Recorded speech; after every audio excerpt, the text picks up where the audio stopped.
Welcome to day 4 of training with Duchess. Today we're working on some recall before we introduce our e-collar stem. So Duchess is wearing her e-collar, but I don't even have the remote in my hand. I just want her to get used to wearing it. I'm not going to add in any stem right now. She just needs to be comfortable with it, not sit there scratching it the whole time. And then I'm going to show you a bit of a recall game and build up some excitement for recall before we add in the e-collar stem. A couple different ways we can do this. It's nice if you have 2 people and you can recall the dog back and forth across the yard. But if you are by yourself, I definitely would recommend a long line and then some higher value treats. These are some freeze-dried raw treats that Duchess really likes. Nope, we're not going to jump though. Get down, good girl. And we've played this just a little bit, but I'm just going to toss it, say get it, so that she's distracted, she's sniffing for that treat, and then once she is nose to the ground, she picks up that treat. I'm going to give her the reward marker of yes, and then start moving back away from her to draw her attention to me. Whenever we recall our dogs, it's really important that they understand the recall means to come all the way to me. I don't want to continuously call my dog and then end up meeting them halfway, or end up, going over there, clipping on the leash, and then we walk off. A recall means Duchess here, and she's got to come all the way to me. Good girl for her reward. It doesn't matter to me if she sits when she comes back to me, as long as she gets within a foot or two of where I'm standing. Good girl. And then I can reward her for that. Yes, good job.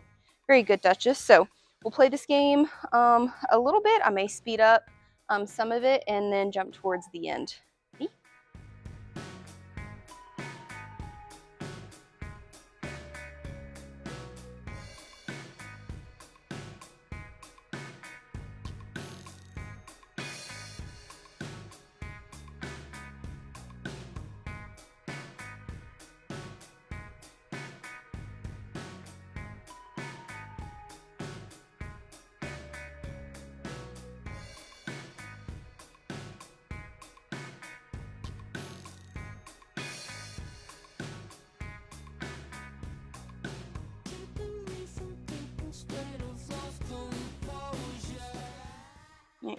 And that's what our recall game will look like. I only do this for a couple minutes, maybe 10-12 reps, but each time I'm tossing the treat a little bit further away from me.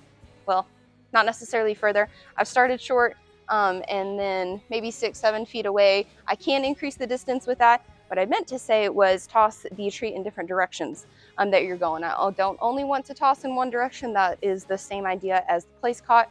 You don't want it to become boring to Duchess, and she needs to know that this can go anywhere.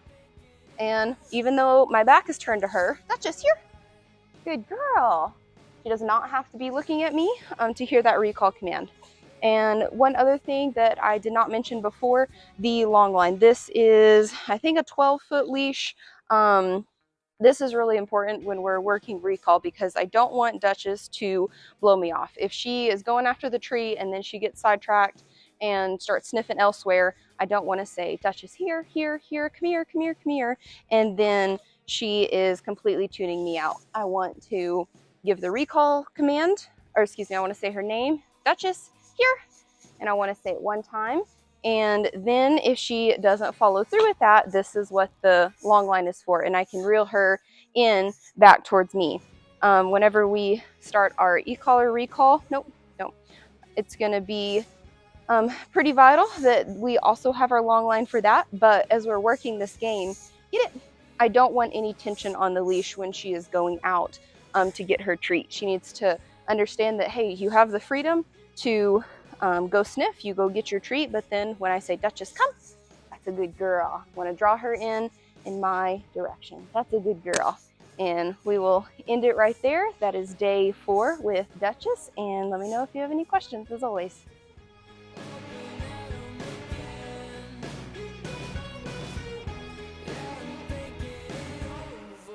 Just tell me what to